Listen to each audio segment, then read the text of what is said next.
You descend beneath the frozen streets of Saint Petersburg into absolute darkness, where water is colder than fear itself and the air reeks of rot and iron. Your boots sink into muck, and suddenly a hand appears, bone white, locked in a rusted shackle, frozen mid-struggle. A slow, metallic pulse echoes through the tunnels, counting your steps as if the canal itself watches. Chambers appear, filled with skeletons, faces forever frozen in terror, wrists and ankles bound by chains that whisper, "You are next." The tunnels are not just passages. They are a test of endurance, a measure of patience, where time is counted in human lives. And the deeper you go, the clearer it becomes. You have already become part of the count. Beneath the frozen streets of St. Petersburg, the canal stretched like a dark vein, suffocating and narrow, its walls glistening with centuries of damp and decay. The air hung heavy, thick with the smell of wet stone, rotting vegetation, and the faint metallic tang of rusted iron, clinging to lungs in a way that made each breath taste like slow corrosion. A lone worker moved carefully through the muck, lantern swinging, its weak light catching the slick surfaces and revealing shapes that should not have existed. Every step sank slightly in the shallow water, sucking at leather boots with a sound that echoed through the tunnels and then vanished, as if the darkness itself swallowed any proof of passage. His eyes adjusted to the dim glow, tracing the curves of the canal, the low arches where stone met stone, the jagged edges where years of neglect had eaten at masonry. And there, half buried in the mud and slime, his foot struck something hard. He crouched, shaking the lantern closer, and the light revealed a hand. Bone, dry and yellowed, fingers curled into a grim approximation of a fist, linked by a thick rusted shackle to another wrist that had long since lost its flesh. Dozens of skeletons lay in twisted arrangement, some stacked like forgotten offerings, others splayed in desperate, frozen gestures of pleading, faces locked in silent terror, jaws slack, eyes hollow but somehow accusatory, as if the fear that had gripped them at the moment of death lingered in the air. The worker's lantern trembled in his grip, and the water around his boots rippled with a low, insistent pulse, subtle at first, almost imagined, but then growing with deliberate precision, like a heartbeat that did not belong to him, like the canal itself was breathing in rhythm with a hidden intelligence. Shadows lengthened and shifted, not cast by the lantern, but by some unseen geometry of the tunnels, walls bending slightly, narrowing imperceptibly, making each step feel both measured and watched. The silence above the city contrasted violently with the cacophony beneath, water dripping from unseen crevices, slime sliding against stone, the faint but steady metallic tap of chains against each other, a counting he could not stop, a measure of time and suffering older than the cobblestones above. The worker knelt, inspecting the iron links, tracing their corroded edges, imagining the hands that had once worn them, the wrists that had strained against them, the quiet despair of those who had been lowered into these tunnels, left to face cold water, darkness, and the slow, methodical pressure of fear. Somewhere above, horse hooves struck the ice-covered streets, muffled voices passed, smoke drifted from chimneys, life continued, ignorant of the subterranean horrors beneath, as if the city itself conspired to forget what had been buried. The pulse persisted, stronger now, resonating in his chest, compelling him to stand, to follow the rhythm deeper into the tunnels, where stone became narrower, water colder, and the smell intensified, layering with something sweet, almost ceremonial, under the rot and rust, a fragrance that teased memory and instinct alike. He realized that the skeletons were not random, not scattered by time or flood, but placed with a deliberate care, as if each death had been measured, each body positioned to serve a purpose he could not comprehend. The water whispered past again, carrying the pulse forward, drawing him deeper, and for the first time, he understood the legend whispered among the few who dared speak of it, that Pёtr Alekseevich, the Tsar himself, had sanctioned these experiments, testing endurance, patience, and submission to forces that defied both reason and mercy. And as he advanced, the canal seemed to lean toward him, urging him onward, counting him, marking him as part of something vast, silent, and inexorably deliberate, a rhythm older than the city itself, slow and alien, and impossible to resist. The worker moved deeper into the labyrinthine tunnels beneath St. Petersburg, each step sinking into the cold, fetid water, as if the very earth remembered every footfall ever taken within its hidden veins. The pulse of the water had grown insistent, resonating against his bones, vibrating through boots, ankles, knees, urging him forward with a deliberate rhythm that belonged neither to time nor to life. Lantern swinging, light trembling against slick walls, he noticed the stones shifting subtly, narrowing and widening in ways that made the corridors seem almost alive, as though the city itself breathed through the tunnels. He passed over shallow pools that reflected the dim glow like black mirrors, water rippling as if stirred by some invisible hand, revealing brief glimpses of shapes beneath the surface, hints of limbs or the gleam of rusted iron, before they vanished into shadow. The stench intensified, thick and clinging, layers of rot, mildew, and iron so heavy that it felt almost tactile, pressing against skin, settling into hair, invading lungs with each inhalation. Yet beneath it lay something unexpected, a faint, sweet tang, deliberate and unnatural, like decay refined into ritual, coaxing senses into recognition of patterns long forgotten by the living. He entered a chamber that widened unexpectedly, the lantern casting its glow across a sight so precise and horrifying that for a moment he paused, unable to breathe for the weight of comprehension. The room was lined with skeletal remains, dozens upon dozens, arranged with deliberate care, limbs folded, hands clasped, some frozen in gestures of prayer, others still grasping iron chains that had fused with the bones over the decades, rust creeping into every crevice, teeth glinting faintly in the lanternous light. Faces were preserved in expressions of silent terror, mouths open as though caught mid-cry, eyes empty yet accusatory, staring not at the worker but through him, as if memory and horror had been etched into the very bones. The arrangement was not chaotic. It followed a rhythm that mirrored the pulse of the water outside, a cadence he could feel in his chest, marking space and time, dividing the chamber into sections, rows, and sequences that suggested counting, tallying, methodical precision.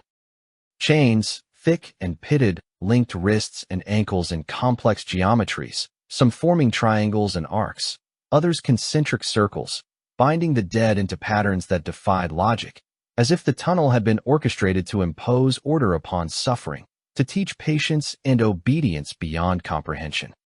The walls themselves were not innocent. Scratches and etchings ran along the stone, numbers carved crudely at first, then with increasing precision, symbols both familiar and alien, spiraling, crossing, looping in ways that seemed to pulse in rhythm with the water. They marked days, nights, weeks, perhaps years, counting lives, measuring endurance, leaving an accounting for the unseen architects of the horror that had taken place here. Some scratches formed sequences that mirrored the arrangement of bones, suggesting that each life had been recorded and integrated into the chamber's pattern. Others were impossible, intersecting with nothing known to human geometry, lines turning back on themselves, arcs defying perception, signs that seemed meant to be read not by eyes, but by something attuned to the rhythm of the water, something patient, deliberate, and imperious. He knelt beside one set of remains, shivering, and traced the corroded links of iron with fingers stiff from cold. The chain had once held a man upright in water, his body submerged for hours, days, perhaps weeks, until the flesh yielded to the inevitability of rot, and the bones took its place in the counting. A faint sweetness lingered in the air, almost imperceptible over the smell of decay, like a ceremonial incense carried down through the water and stone, as though the process had been sanctified by those who orchestrated it. It was not pleasure, not benevolence, but an attention to detail so precise it became its own form of worship. The worker felt the pulse again, stronger now, matching the beat of his own heart, until the two seemed to merge, the rhythm of water, stone, and chain dictating his movement, compelling him forward, deeper into the chamber, into sequences of bones more intricate than he could count, each row a stanza in a litany of suffering.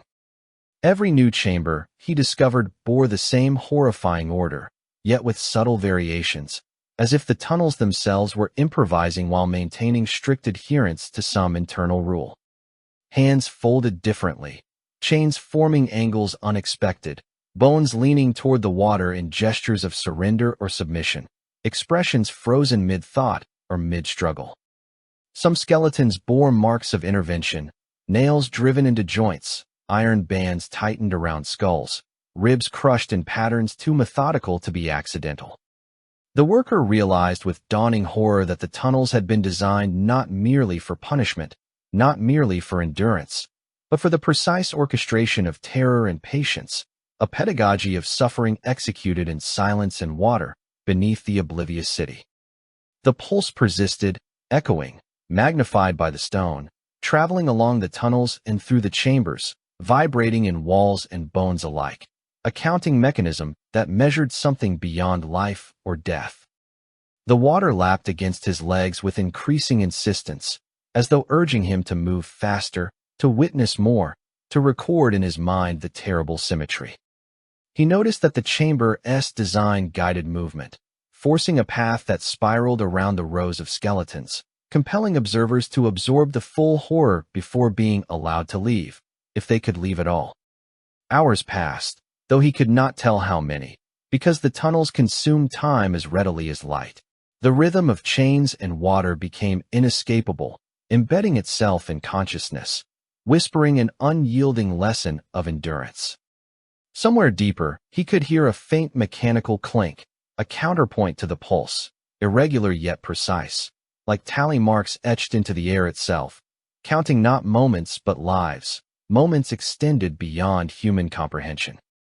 The chamber's aroma, the water's pulse, the metallic scent of decay, and that sweet undertone fused into a singular presence that overwhelmed the senses, as though the tunnels were conscious, observing him, measuring him, and silently recording his intrusion. He rose slowly, lantern held high, tracing the contours of the walls and the placement of bodies, understanding that each arrangement, each mark, each echo of the pulse was deliberate. It was a lesson in patience, in obedience, in the inevitability of the count. And in that recognition, a terrible clarity settled over him. The tunnels beneath St. Petersburg were alive with memory and intent, and every step he took, every breath, every glance at the arranged horrors, integrated him into the rhythm. He was no longer merely an observer. He was a participant, counted, measured, recorded, part of the ceaseless pulse that had endured centuries, waiting patiently for the next soul to enter and become one with the deliberate, unyielding order of death.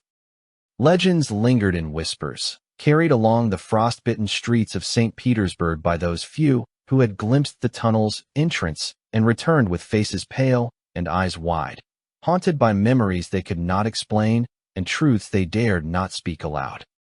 They said that Pёtr Alekseevich himself, the Tsar of all Russias, had sanctioned the experiments, ordering prisoners, criminals, and those deemed inconvenient to be lowered into the labyrinthine canals beneath the city to test endurance, obedience, and the limits of human terror.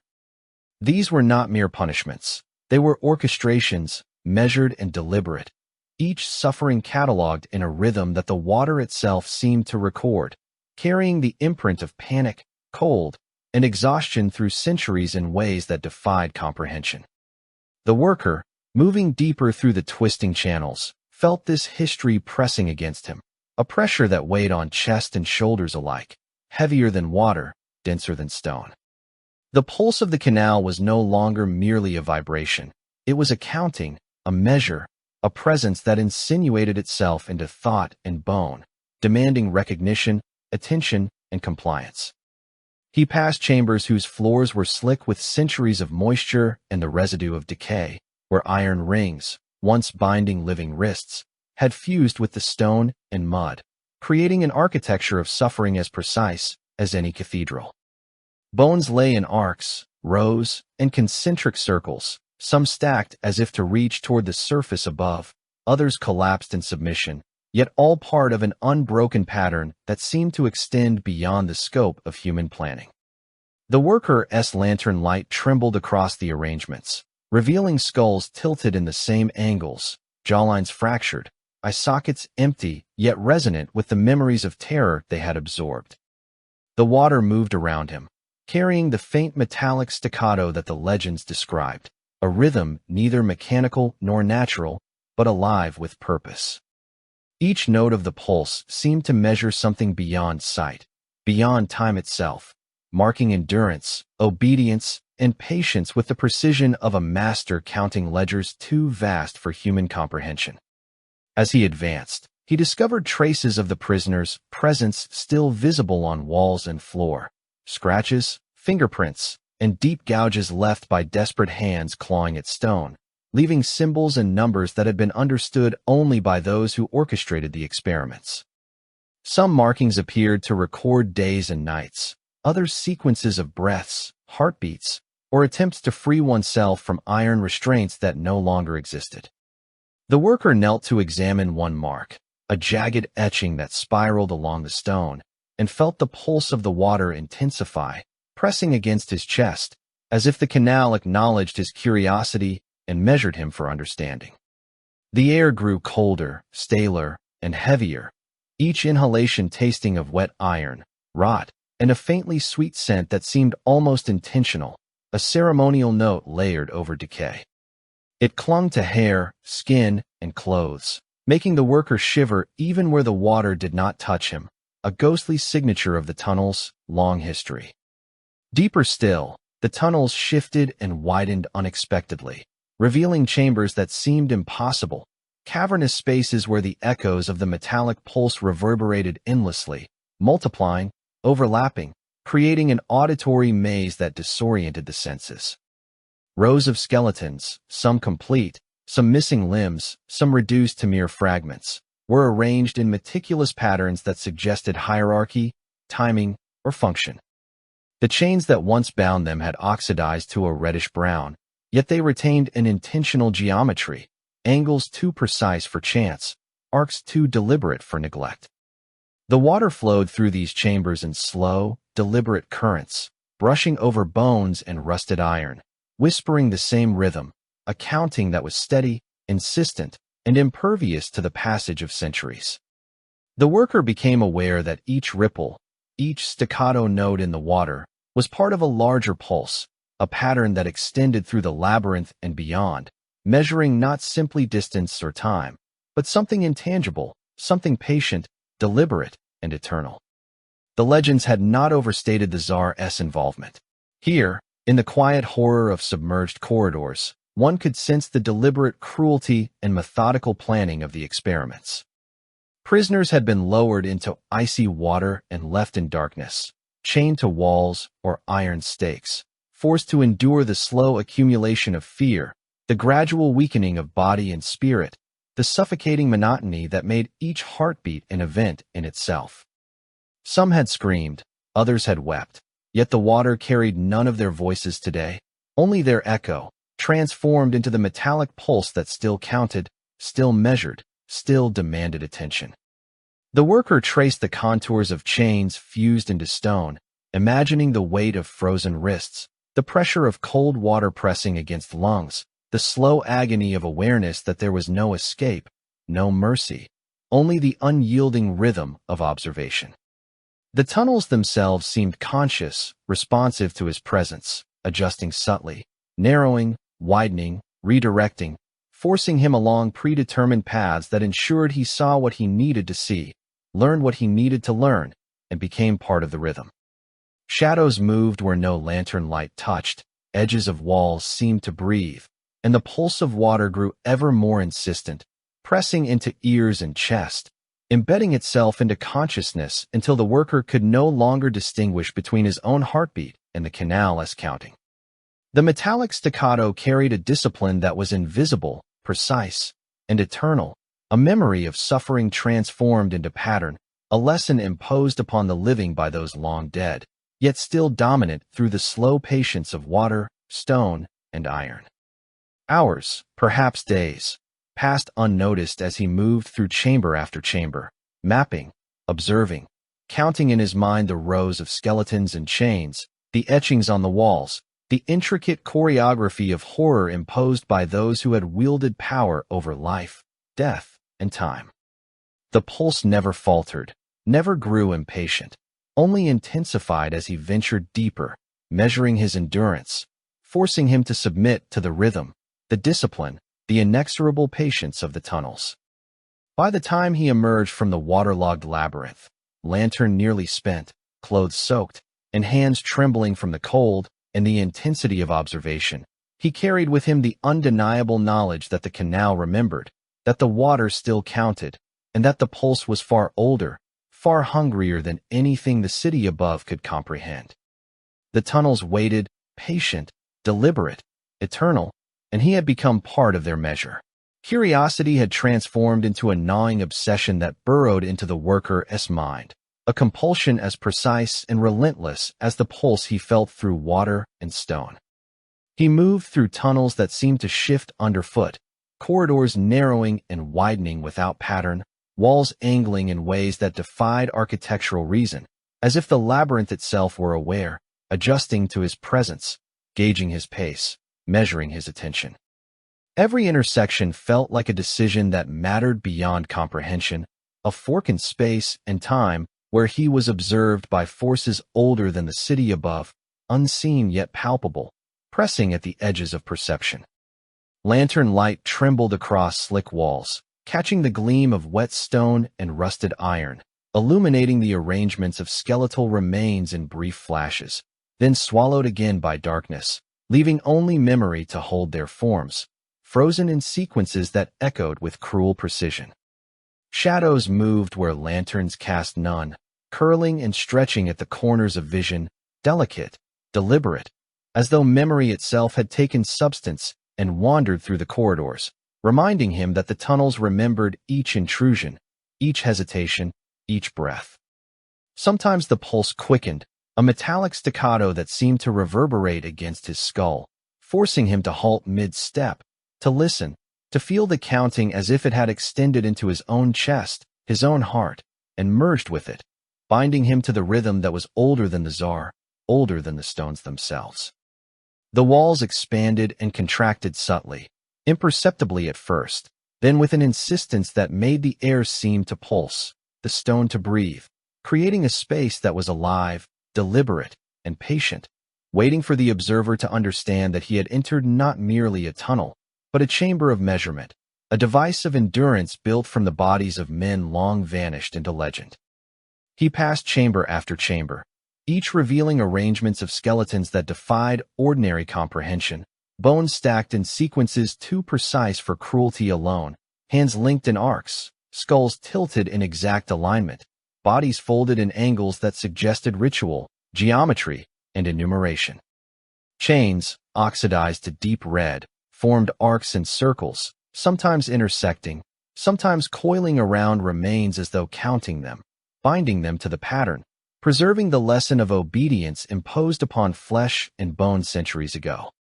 Every chamber emitted its own pulse, variations on the same rhythm, a counting that was both mechanical and organic, composed of water, stone, iron, and memory, creating a symphony of measured endurance that the worker could feel pressing in his chest, merging with his own heartbeat until he could no longer distinguish between the living and the dead, between observer and instrument. The etchings on the walls grew more intricate as he progressed, symbols and numbers spiraling, looping, intersecting in ways that seemed to respond to the observer, changing subtly when he looked away and returned. The scratches marked not simply days or nights, but breaths, pauses, attempts, failures, and submission, a ledger of endurance maintained over decades, recorded not by ink, but by the memory of stone and water. Occasionally he traced one mark with his fingers, feeling the grooves and the pulse of the canal beneath, sensing the labor, fear, and discipline it had measured, the meticulous patience of those who orchestrated the suffering, and an understanding settled that the labyrinth itself was a teacher, a recorder, a judge. The air became denser as he moved deeper, carrying the mingled scents of wet stone, rot, and a faint, deliberate sweetness that prickled the senses, pressing on nose and throat, embedding itself in hair and clothes. It was a signature, almost ceremonial, signaling that he had entered spaces meant for observation, spaces where the tunnels were active, alive with counting and memory. The water brushed his boots and knees with a rhythm aligned to the metallic staccato, a tactile echo that reinforced the lesson of the chambers. Every step mattered, every pause measured, every heartbeat recorded. He realized that to move through the labyrinth without submission was impossible. He had become part of the counting, a participant in a ritual that was older than his comprehension, a rhythm that would not permit ignorance or escape. Hours, perhaps days, passed, though the worker could not distinguish one from the other. The pulse grew more insistent at intervals, sometimes rapid, sometimes slow, each variation a directive, a message, a command he could not refuse. Chambers grew larger, ceilings higher, shadows deeper, yet each step led to the same lesson. The tunnels were counting, and he had entered at a moment that demanded attention, reflection, and obedience. Skeletons leaned toward the water, some collapsed, some rigid, all integrated into patterns that spoke of deliberate architecture, of cruelty refined into order, and the worker could sense the logic behind it, a measure of lives imposed by centuries-old discipline, every pulse of water a mark in an unbroken ledger. At one point, he stumbled across a chamber so vast that lantern light barely penetrated the edges, and the pulse became deafening, resonating through walls, water, and bones alike. Rows of skeletons stretched into darkness, limbs forming arcs, chains weaving intricate geometries, etchings covering every surface, and he realized that the counting here was not finite, that the tunnels were eternal, patient beyond comprehension, and that he, too, had become part of the tally. The metallic staccato pressed into his ears and chest, embedding itself in memory and thought, and he understood the horror fully. The labyrinth did not merely punish or record. It consumed attention, claimed awareness, integrated presence, and demanded recognition of its ancient, deliberate rhythm. As he rose, hands trembling, lantern shaking, and boots squelching in icy water, the worker saw shadows shift more distinctly, etchings crawl almost imperceptibly, and the pulse of the canal strike again, deeper, insistent, alive with purpose. He sensed, without thought, that the labyrinth had marked him, counted him, and claimed him as part of its order, teaching obedience and endurance beyond human comprehension. There was no escape, no reprieve, no denial possible. He had entered the wrong moment in the tally, and the tunnels, patient, deliberate, eternal, would see that he learned the lesson completely, measured precisely by water, bone, iron, and the inexorable, unyielding rhythm of history. Weeks passed without the worker surfacing, and above the cobbled streets of St. Petersburg, unease spread like a slow fog, infiltrating markets, taverns, and the quiet avenues where snow had begun to melt into the early spring of the year 1724. Rumors coalesced into murmurs, missing laborers, carts that never returned, the muffled echo of footsteps disappearing into the grates that marked entrances to the canals. Those who dared to investigate found lanterns dimmed inexplicably, their flames wavering as if caught in currents unseen, shadows bending and twisting without regard to walls or corners, and water reflecting forms that should not have existed, shapes elongated, blurred, impossible, flickering just beyond comprehension. Some felt the pulse in their chests without descending, a low, metallic staccato vibrating through bones and sinew, an echo of something older than the city, a prelude to the terrors the tunnels had learned to keep, counting without eyes, without judgment, but with unyielding precision. The labyrinth had grown colder, water rising slowly yet deliberately, covering floors, laps of icy liquid brushing ankles, knees, thighs, never fully overflowing, maintaining a rhythm of rise and pause, a measure that was patient, deliberate, eternal. Air hung thick with rot and wet stone, layered with the faint, almost sweet undertone that had signaled the presence of memory long before the worker had arrived, a perfume of suffering and ritual, subtle but unmistakable to those who had crossed its threshold. The tunnels seemed to shift with awareness, narrowing in some places, expanding in others, corridors bending slightly as if to guide, or perhaps test, those who entered, measuring their endurance, their attention, their willingness to submit to the counting that had continued for decades, centuries, without pause. Rusted chains embedded in stone, fused with mud and time, formed arcs and concentric circles, aligning bones in geometries that were both cruel and exact, a choreography of suffering executed long before the worker's first descent. Deeper still, he had become part of this rhythm, integrated into the count itself, another pulse absorbed into the metallic staccato that echoed across water and walls. The chambers expanded endlessly, or perhaps he had lost sense of beginning and end, of hours and days, for time had been suspended, replaced by measure, by the beat of endurance itself. He traced etchings along the walls, symbols and numbers that looped and spiraled, inscriptions that seemed alive, subtly changing as if the labyrinth was aware of the observer, adjusting the lesson with precision, an invisible hand enforcing order through fear, patience, and immutable rhythm. The water responded to his movements, lapping, echoing, vibrating with purpose, as though the tunnels had taken his presence into account and incorporated him into their calculation. Above ground, investigations produced no clarity. Officials and curious townsfolk reported whispers, the faint sense of being watched, of footsteps that ended abruptly, of shapes glimpsed in peripheral vision and gone when turned toward. Some claimed to feel the counting within their own chests, pressure building without cause, an uncanny awareness that the labyrinth's measure had extended beyond stone and water, seeking observers, recruiting them into a rhythm older than Pёtr Alekseevich, older than the city itself. Lanterns flickered as though in response to unseen currents, shadows pooled and swirled across walls and ceilings, yet the city above continued its business, rationality refusing to bend to tales of the tunnel's inexorable order. Within the labyrinth, the worker had learned patience imposed by cold, water, and the presence of bones.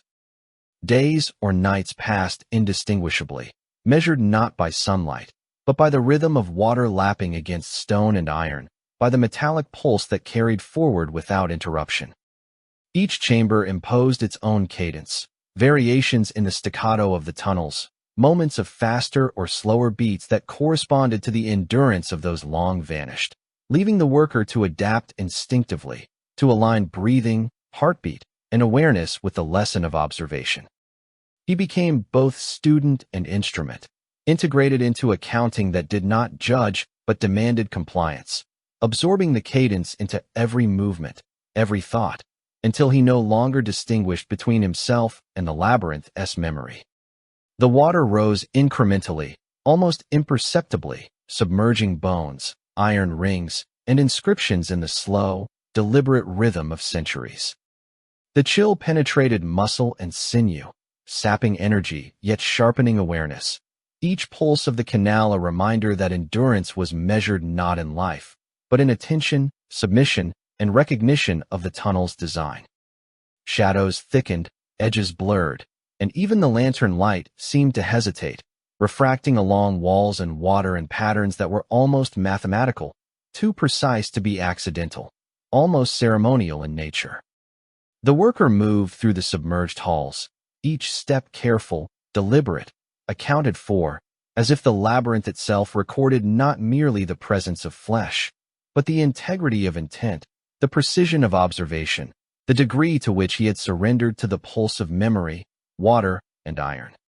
Eventually, he reached a chamber vast enough to swallow his lantern's light entirely, where skeletons lay in infinite rows, bones coiling into arcs, chains forming spirals and concentric rings, etchings covering every stone surface. The metallic staccato pressed into his chest, vibrating through bone, sinew, and thought, asserting the presence of a counting that could not be resisted, measured not merely duration but compliance, attention, and submission, a record maintained for centuries with precision that mocked mortality. He recognized then that the labyrinth did not merely preserve memory, it enforced it, recruiting the living into its eternal pattern, claiming presence and endurance as part of a ledger older than any city, any ruler, any notion of justice. The worker became part of the count, another pause in the eternal measure, integrated into the rhythm of water, stone, iron, and memory. Hours, days, centuries, the distinction mattered little. The tunnels had claimed him, and the pulse, steady, patient, unyielding, continued to echo in the channels below St. Petersburg, resonating outward, reaching even those who dared not enter, vibrating in chests and minds, a prelude to the inevitability that awaited anyone who crossed the threshold of memory, endurance, and deliberate, eternal terror. Months had passed since the last descent, and above the frozen and thawing streets of St. Petersburg, life continued with the unthinking rhythm of commerce and obligation, oblivious to the subterranean horrors that pulsed beneath its feet. A new laborer, drawn by curiosity and the promise of work, clutched a damp sheet of paper scrawled with a map unmarked by name, directions scratched as if by a hand hesitant or fearful, guiding him toward corridors that had not welcomed human presence for decades. Lantern in hand, the light quivering against wet stone, he entered the canals, stepping into the darkness where water lapped at boots and knees with the same deliberate rhythm that had marked the descent of those before him, the metallic staccato echoing through the tunnels like a heartbeat that refused rest. The scent of rot and iron was immediate, thick and unrelenting, carrying a sweetness beneath the decay that signaled the memory of suffering, the endurance of bodies, the patient, meticulous record of lives measured by water, stone, and chains. As he moved deeper, the corridors shifted subtly beneath his weight, walls angling slightly as if aware of his presence, ceilings narrowing and expanding with deliberate indifference, guiding him toward chambers that had long been catalogued in legend but rarely seen by eyes unprepared for the labyrinth-esque discipline. He found the skeletal remains arranged as meticulously as the stories had suggested, yet something was different. Bones no longer lay inert. They shifted when observed, sliding minutely across the slick floor, rotating at joints with impossible precision, aligning themselves into new geometries, spirals and arcs that suggested intention rather than chance. Faces that had once been frozen in terror now turned toward him, eyes empty yet expectant, mouths agape and silent entreaty, as if the tunnels themselves demanded recognition, attention, and comprehension.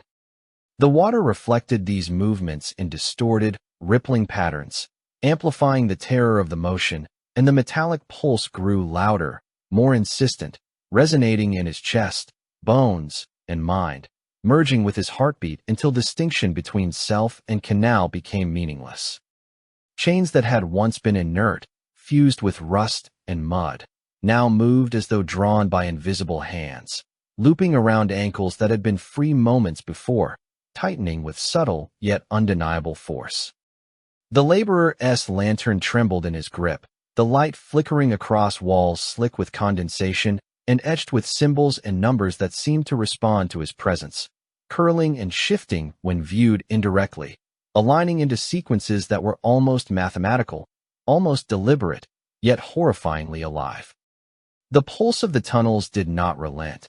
It spoke in staccato, metallic intonations, communicating an awareness that transcended stone and water, measuring presence, compliance, attention, and endurance with an intelligence older than memory itself. Every step forward was both voluntary and demanded, a test of observation, a submission to the rhythm that had claimed generations of laborers, prisoners, and curious intruders alike. Deeper chambers expanded before him, spaces vast enough to dissolve the lanternous light, walls stretching into darkness so complete it seemed to absorb the sound of his breathing, the splash of water, the scrape of boots against stone. Skeletons lined the floors in arcs and circles, coiling into spirals that spoke of order beyond cruelty, and he realized with growing dread that these were not remnants of punishment alone.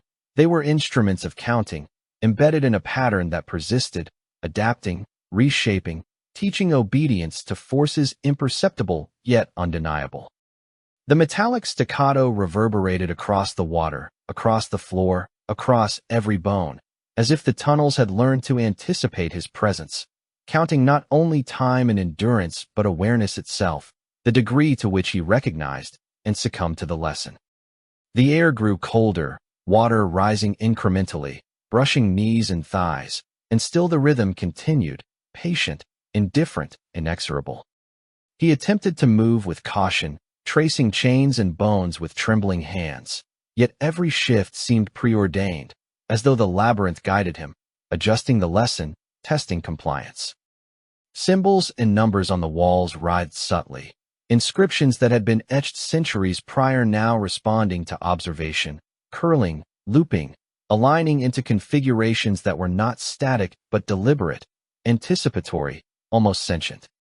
The water's pulse pressed insistently against his chest, integrating itself with his heartbeat, asserting the inevitability of inclusion, of being accounted for in the eternal measure maintained by stone, water, and memory. Shadows thickened, lantern light bending unpredictably, reflecting in the slick surfaces of walls and water, creating illusions and shapes that were both present and imagined, a language older than comprehension, designed to teach patience, endurance, and submission. At the heart of the labyrinth, the laborer entered a chamber vast beyond memory, walls disappearing into darkness, ceilings lost to shadows, skeletons arranged in arcs, chains weaving patterns across floors, and etchings covering every stone surface with meticulous, looping, and spiraling inscriptions. The metallic staccato struck with overwhelming insistence, vibrating through chest, bones, sinew, and mind, marking presence, attention, and compliance. He understood then, not with thought but with instinct, that the tunnels did not merely preserve memory, they demanded participation, integrating the living into the count, extending the ledger maintained for centuries with precise, inhuman discipline. The air pulsed with expectation, as if awaiting his acknowledgement, his recognition, his submission, and the skeletons, chains, and inscriptions shifted subtly, forming a pattern meant not merely to observe, but to complete the rhythm he had entered. A misstep, a hesitation, and the chains wrapped tighter, bones shifted, lantern fell, light extinguished in the instant, and darkness swallowed the canal entirely. Yet the pulse persisted, louder, insistent, eternal, echoing in water, stone, and thought, integrating his presence into the labyrinth's record. He became part of the count, another pause in an unending, inexorable measure. His existence merged with the rhythm of water, bone, iron, and memory. Above, the city carried on, unaware, commerce and snow melting into spring, oblivious to the terror beneath its streets. Somewhere below, the tunnels had learned again to count, to anticipate, to integrate, and no sum would ever be completed, no ledger ever closed. The laborer, the tunnels, and the pulse existed together in a single, eternal rhythm, patient, deliberate, and unyielding, marking a lesson older than the city itself and impossible to escape.